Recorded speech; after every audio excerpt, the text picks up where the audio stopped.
This crowd rises to its feet. Vaccaro slammed it home. Garland, free ball. Perfect. Garland, one of the lane, lobbed to Mobley. Pow! And Allen blocked the shot at the rim. Pow! With the left hand and a foul. Welcome to the Chase Down Podcast, part of the Cavs media family. I'm your host, Justin Rowan. The Chase Down is presented by Fubo, the official streaming partner of the Cavs. Watch over 350 channels of live sports and TV, including Bally Sports Ohio, without cable. There's no cost and no commitment. Try for free at FuboTV.com/Cavs. Well, they say a series does not start until the road team wins, which I guess means we are entering a best-of-3 series against the Orlando Magic with no prior information. Tough one for the Cavs as they were continue to not be able to string together offensive consistency on the road. Joining me today is my co-host Carter Rodriguez. Carter, how you doing, buddy? Doing good. It's Are you? That was a tough one. Anniversary dinner with the wife, and I'm not gonna let a basketball game ruin my energy going into a date night, a rare date night.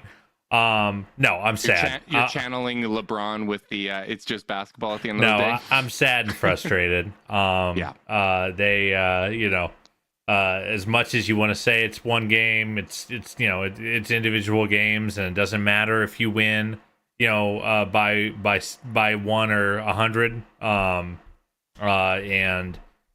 And that the series is tied. It doesn't feel tied right now, Justin. No, momentum is firmly on Orlando's side right now.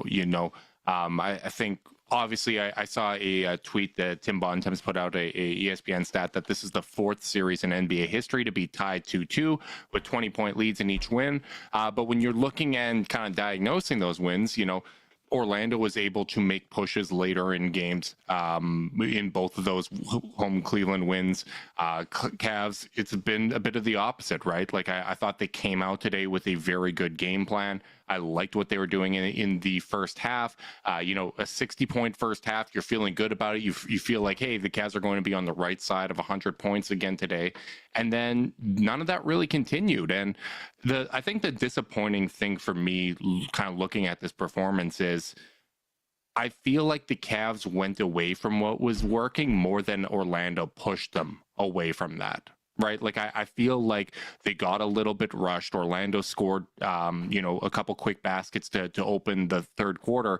And that led to pressing rather than going back to kind of some of those bread and butter sets that they were using earlier. I really liked in the first half the horns actions that they were running with either Garland or Mitchell setting up in the weak side corner, them coming off of that screen, coming off a pin down and attacking with advantage. I thought that got Orlando into rotation. I thought that allowed them to target Paolo Banchero on the defensive end of the floor.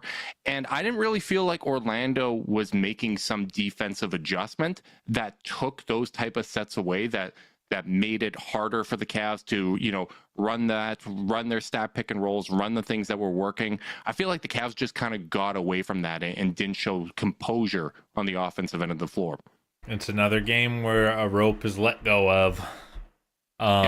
You get punched, you punch Orlando in the mouth, and they've stuck around.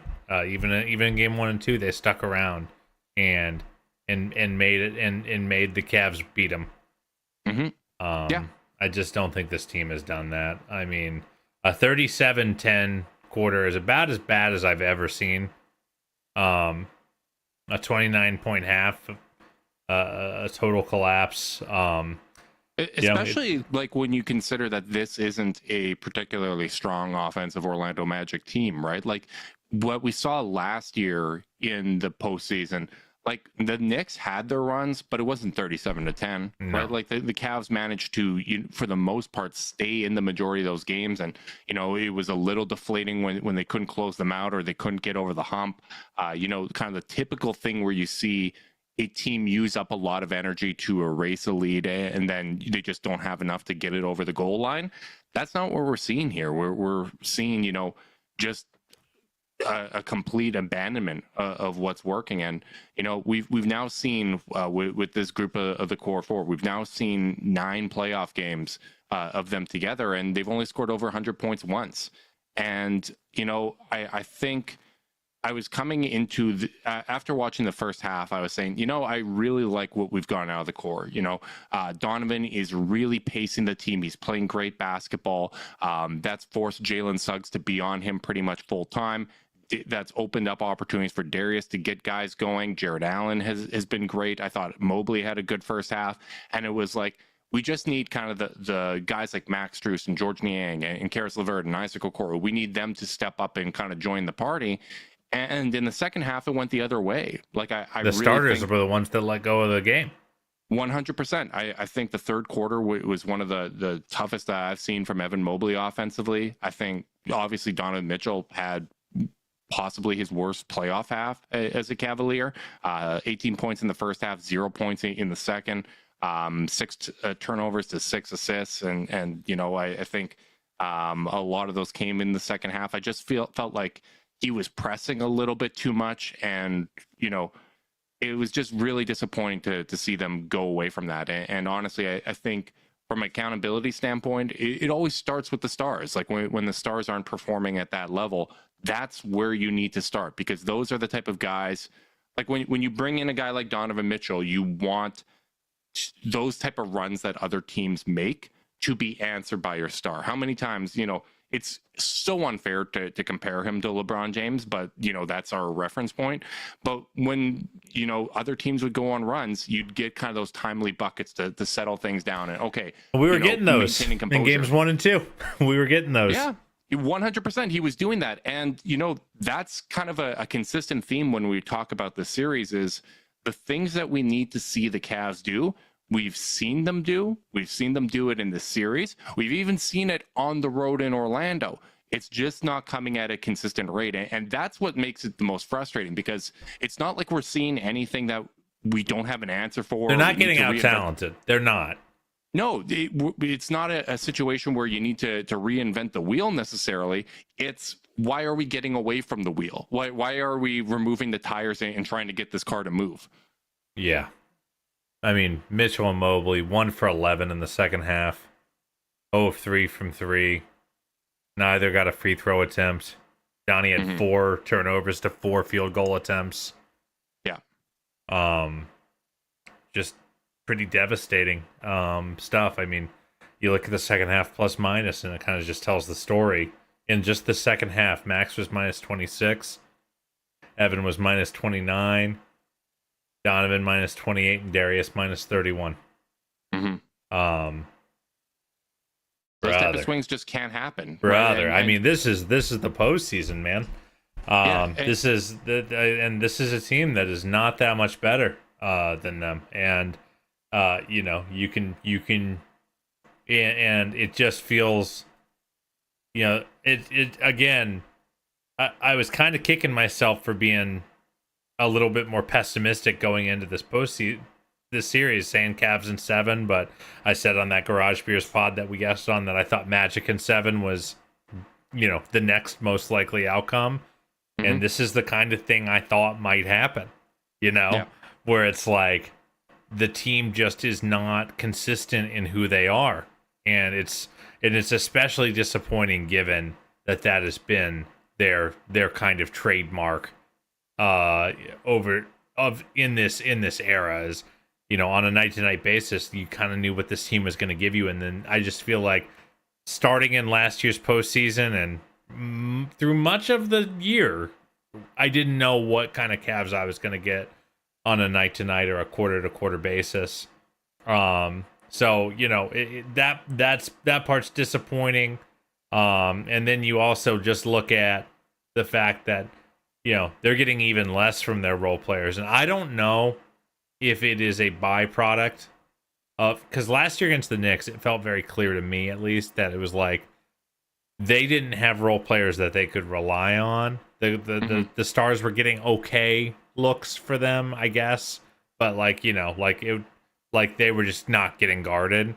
I think they are missing open looks. Yeah, and maybe this year it is a little different, where Orlando is just so much better from a personnel perspective that they can make the Cavs they can guard the Cavs stars and the role players. But It can't be. It doesn't feel like Max is getting particularly open, right? Like no, he's not. He cashed his one kind of open three coming in, off the baseline out of bounds play, but outside of that, like he's kind of been forced to take a lot of contested looks and just hasn't been getting free. And that's the interesting thing about this Orlando Magic defense is you get past that initial layer of defense, I still feel like you get decent looks. Like the Cavs did a terrific job in the first half. The 3-point shot's not falling, but they're getting to the rim consistently, right? Like they're getting into multiple actions. They were playing with pace and they were attacking the rim, which is what we asked for, really, right? Like we had come on the pod after game 3 and said, hey, I feel like you could put Paolo in more actions defensively. They really started off doing that at a high level. They were playing with more pace. They 40 points in the paint in the first half. Like that was the type of offensive adjustments that we wanted to see, that can help them at least have a higher floor offensively while you're waiting for those 3-point shots to fall.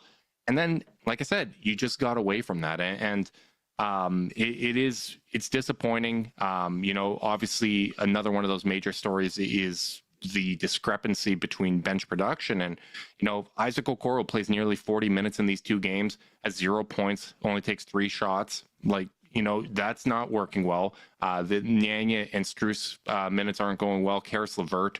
The one thing I'll say about Karis LeVert, because I when he was putting the ball on the floor, I didn't love the decision making in this game. I thought this was a tough game for Karis. The one thing I did like was those horn sets that I was talking about earlier. He was often the one initiating on the strong side with Donovan or Darius coming from the weak side.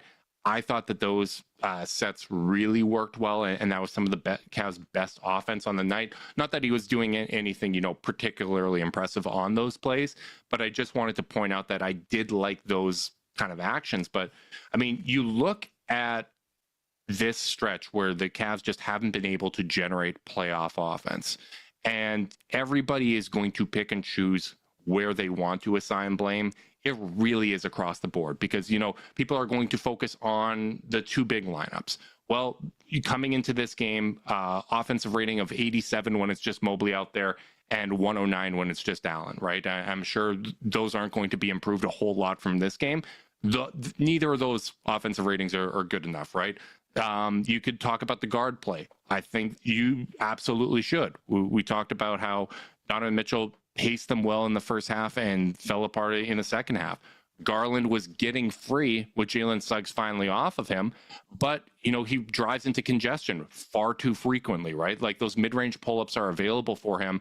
And honestly, like on a night where nobody really gets it going, right? Like Mitchell is 5 of 14. Mobley is struggling offensively in the third. If Jalen Suggs isn't on you and you're shooting well, like Garland shouldn't be 5 of 11. If you're having that efficient of a night, you should be taking more shots. You should be forcing the issue. I would rather see him go 5 of 18 or 5 of 20 rather than 5 of 11, especially on a night where guys are, struggling offensively. Like I just think across the board, honestly, everybody but Jared Allen needs to be better. Dude, and to your Darius point, I remember when 2 years ago, and even a lot of times last year, I'm like, we got to get Darius on the floor so he can calm us down. Yeah. And get our offense in shape again. That's the impact I'm not feeling at all. It's, the Magic are going nuts in the third against the Donovan-led lineup, and then Darius comes back out, and you don't even notice him most possessions. And it's just like, you can't afford to have him be invisible in this game. Mm-hmm. You look at the line, 14-6, only 2 turnovers to a 5 from 3. You go, okay, Darius had an okay game, but it's like, well, you can't just be okay. Right. Like he's got to be we can't spend all the time talking about how he's the straw that stirs the drink for this offense and then not be like, hey, this is a problem. But to your point, it's just across the board. Jared Allen is the only Cavalier who played even decently in these 2 games.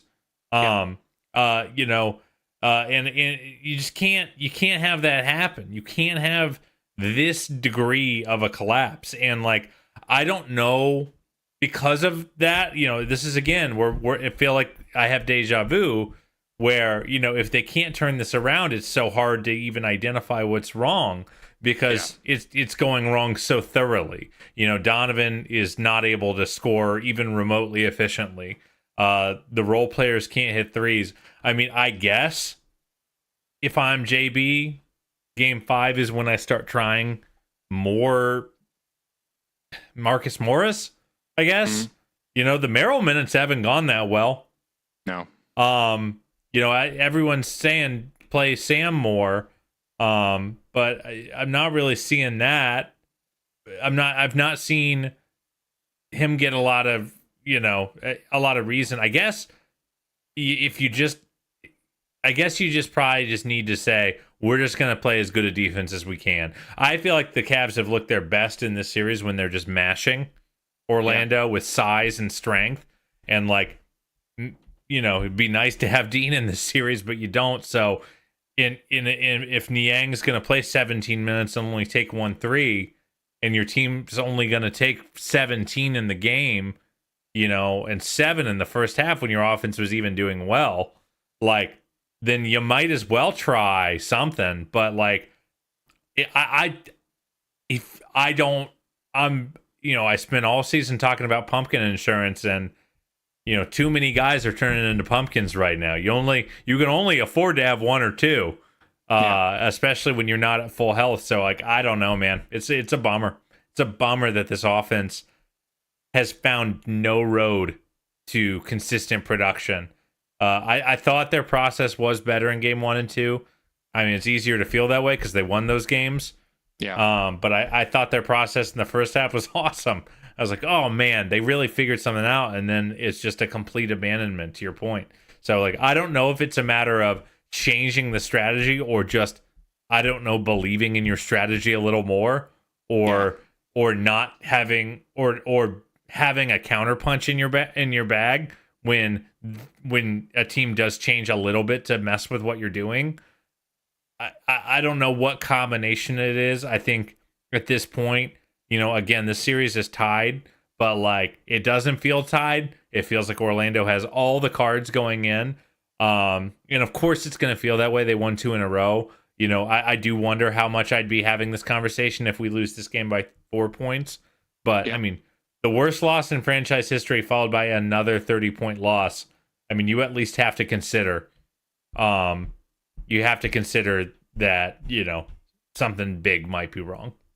Yeah, and I came on the pod after we were up 2-0 saying that there's a very good chance that this is coming back to 2. Orlando's a better team at home and whatnot. I'll say the same thing. I think it's very possible that the Cavs win the next 2 games. They have shown everything they need to show that they can go out and win at home. And I think, what we saw in the first half is something that can be replicated. I think they can play better than that, right?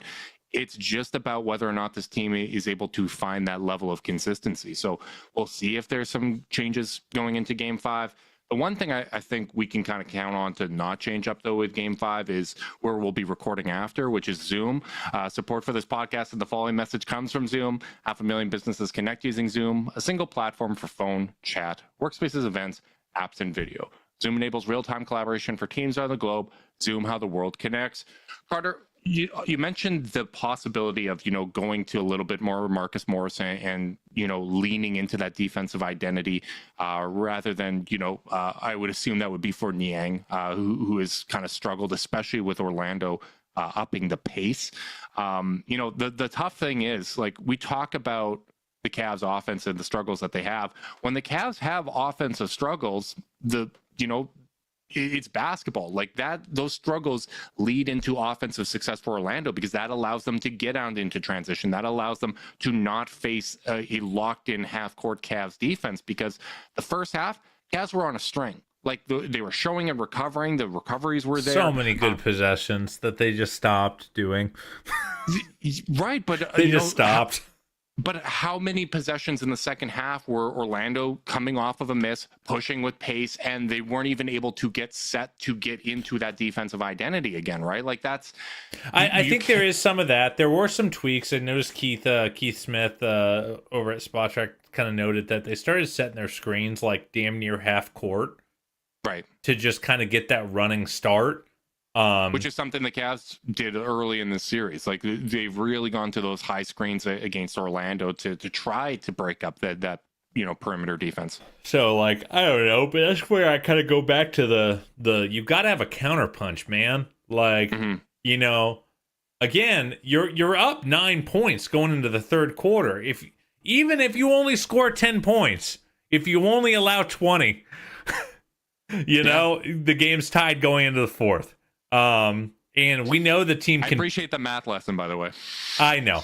We know that this team can play good. Like, throw away the offensive frustrations. Like, the fact that you're just getting run off the floor on the other side is like, man. And some of that is transition, but some of that is just like, it again, it just kind of goes back to that letting go of the rope where, if you just, like, at least keep it ugly both ways, at least relish the fight of like, hey, we can't score for crap right now, but like we're gonna lock in too. We're gonna take better care of the ball. We're gonna grind out possessions, and we trust that we can get more stops than they can get. And like, it's just not to the point you've made before. There is just a lack of commitment to the belief system, where they just kind of start hooping out there, and not in a good way.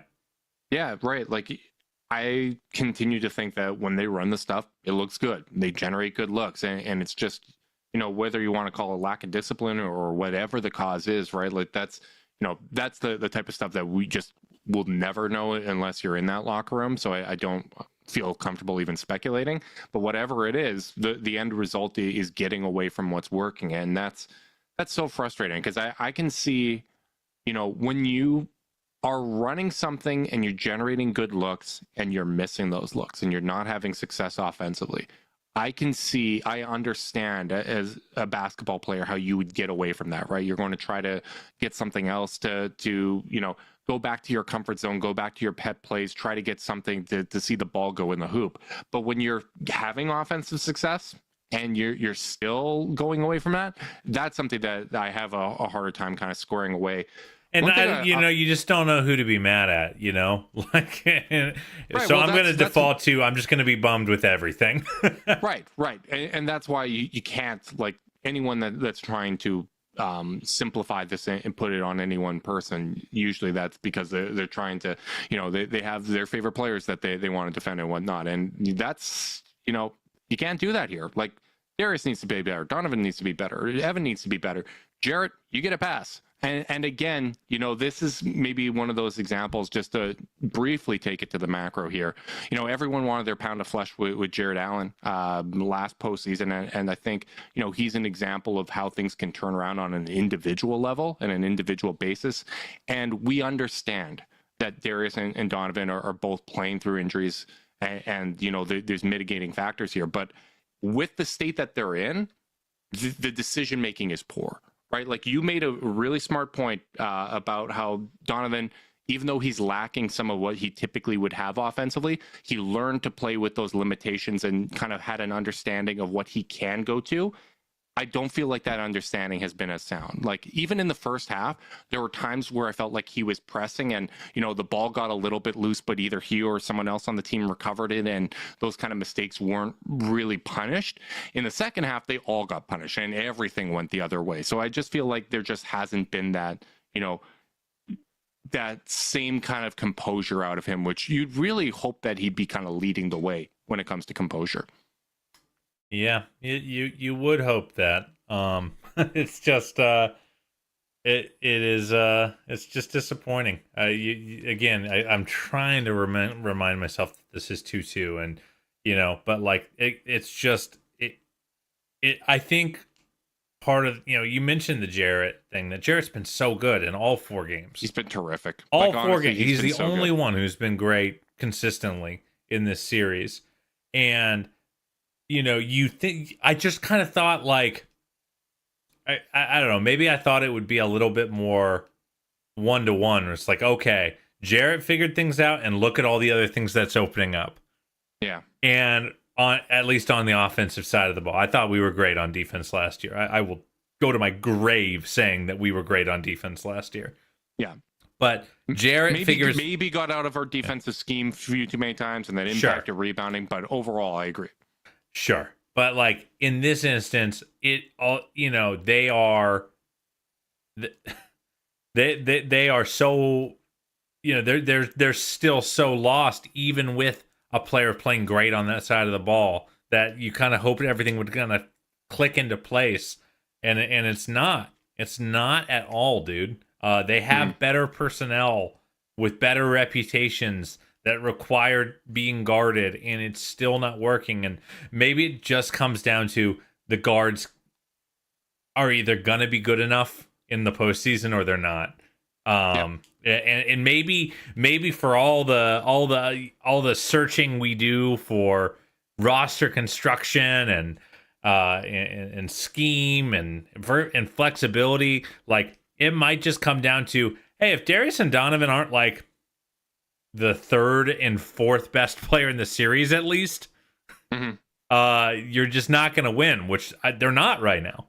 No, absolutely not. Like Franz Wagner came into this series struggling offensively, right? Like he'd been in a funk. He had, been dealing with some injuries. I think it was a hip issue that he was dealing with. And he scored 86 points in this series, and Donovan scored 84. Like, Franz Wagner can't outscore Donovan Mitchell. I didn't know that.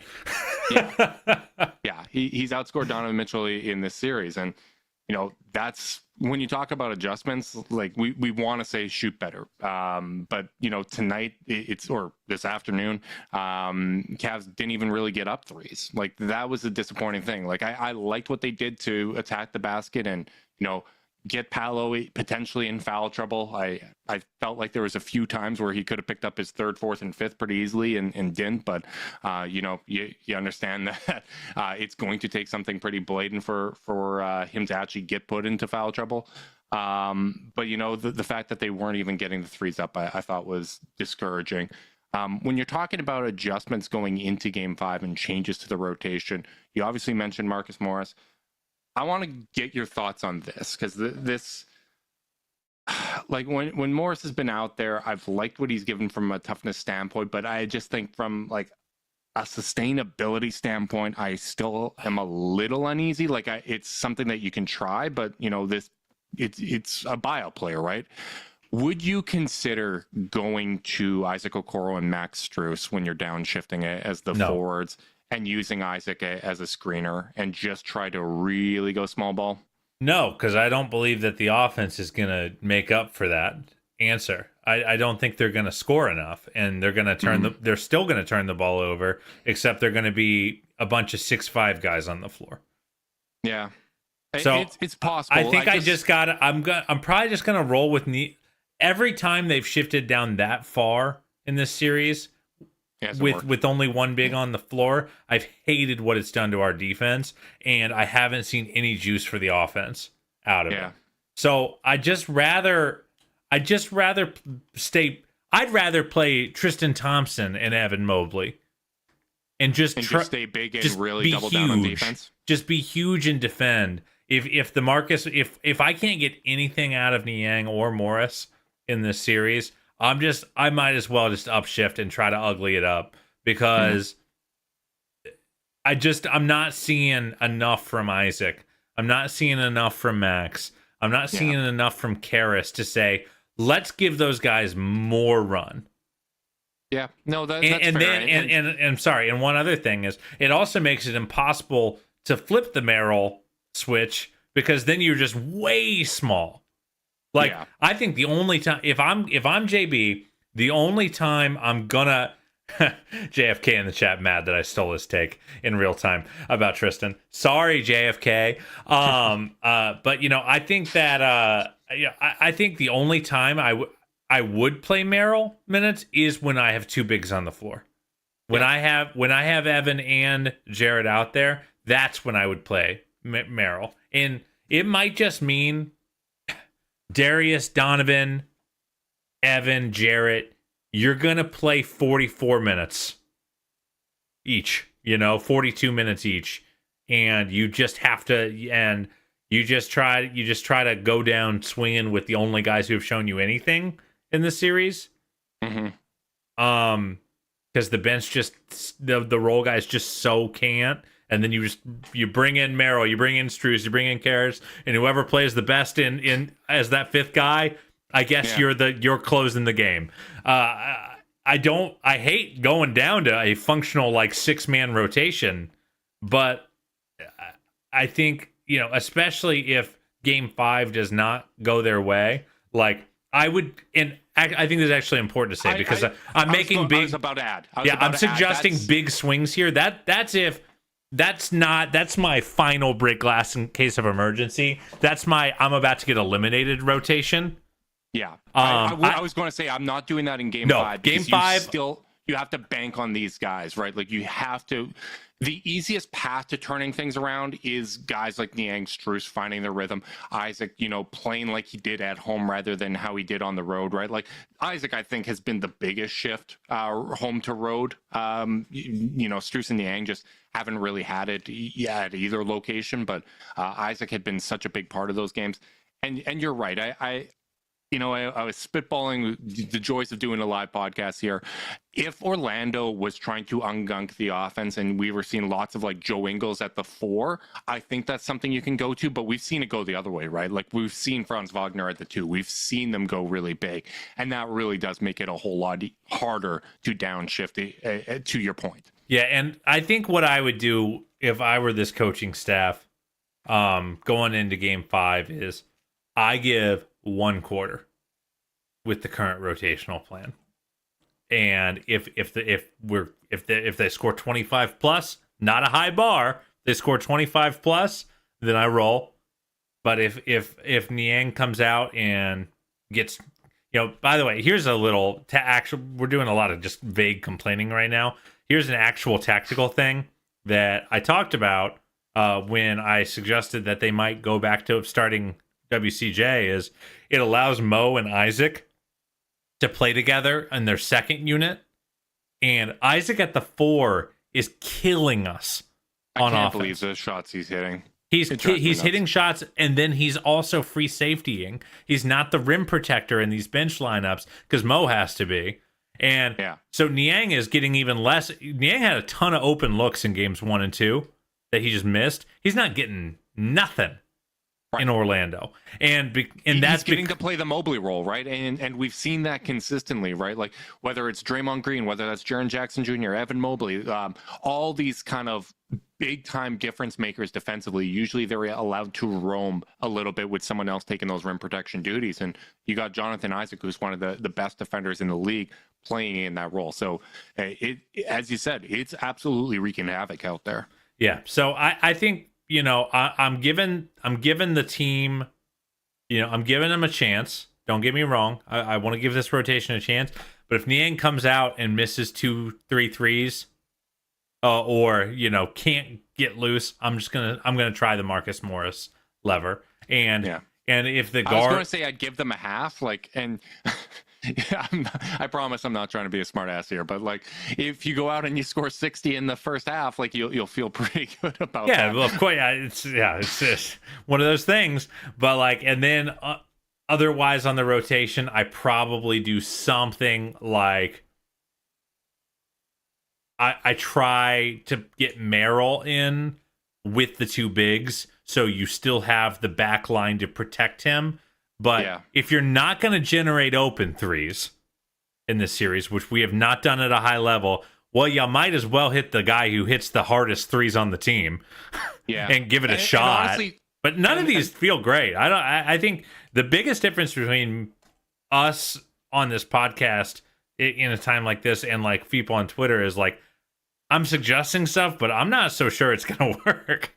I think the guys just got to play better. Yeah, and to your point, if you do pull that lever and you go to a Tristan Thompson, Mobley to insulate Sam Merrill, the other thing is Tristan out there could potentially help free up Sam because he sets such good screens. And the one thing that I've seen consistently when Merrill's playing outside of garbage time in Game 3 was he's having trouble getting free, right? The screen navigation is phenomenal from Orlando. They're jamming him, he's just not getting open. And if it's almost a bummer he killed him in that one game because now they actually know. Right.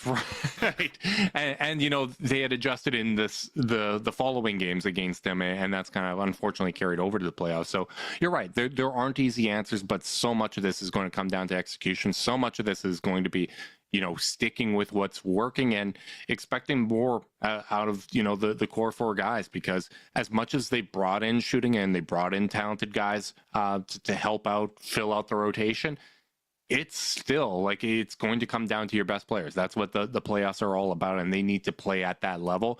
And when they have success, they need to not take themselves out of it, because I think that's really what we've seen a fair bit of is, you know, guys just getting away from what's working, and that's tough to see. Yeah, it is, man. I really hope they answer the bell, man. You know, a loss like this is, you know, these two losses aren't going to feel acceptable ever, but you know, if you at least come back out strong at home, you know, I mean, and it's important to say this team's been brutal on the road as of late. They're 4-12 in their last 16 road games. So like, this is kind of the team we've been seeing over the last couple of months on the road. And Orlando's one of the worst road teams too, right? Like, but they were tough as they were tough as hell at home in games 1 and 2. They were resilient as hell at home. Yeah. And like, if this team wants to do anything that they want to do long term, you can't be this bad in road games. But at least for this series, you know, there is hope that you know, some home cooking really helps. 100%. It's one of the, you know, best crowds in the NBA. They were so loud in games 1 and 2. I expect the same thing in game 5. The Cavs come out and they take care of business and protect home court, like we've seen all series so far. Like, you put the pressure right back on Orlando, and I still feel good about their ability to win a road game in this series. Like, I think that they can do it. We saw it in the first half of this game. This can still end in 6. Like, you know, as much as we make our predictions of, you know, it's going to go 6 or 7 games, you always forget that those losses always feel like the end of the world in the playoffs. Like, even when we had LeBron, I didn't have confidence. And I think I'm just a fraidy cat at heart. It is what it is. I'm comfortable admitting that on this here podcast. But they absolutely have the capability of doing it. It's just, they're going to have to do something that we haven't seen from the Cavs in a while, which is getting back to the consistent version that we saw, getting back to them being, you know, the best road team in the league rather than that 4-12 stretch that you pointed out, right? Like, it's all things that we've seen this season. It's just things that we haven't seen in a while. I so thought they had figured it out. The first half felt great. Honestly, it felt great. I was so sure going into leaving game 2 that this team had hit a different level of toughness and focus and discipline, and seems like they're still going to be searching. And if they don't find it, well, yeah, tough questions. It would put them in a very, very tough spot this summer. But you know, we're a long ways away from that. Hopefully, you know, the playoff run is going to extend much beyond the series, but the pressure is 100% on them. Momentum's on Orlando's side. They're probably flying high right now, like the Cavs were after the first 2 games.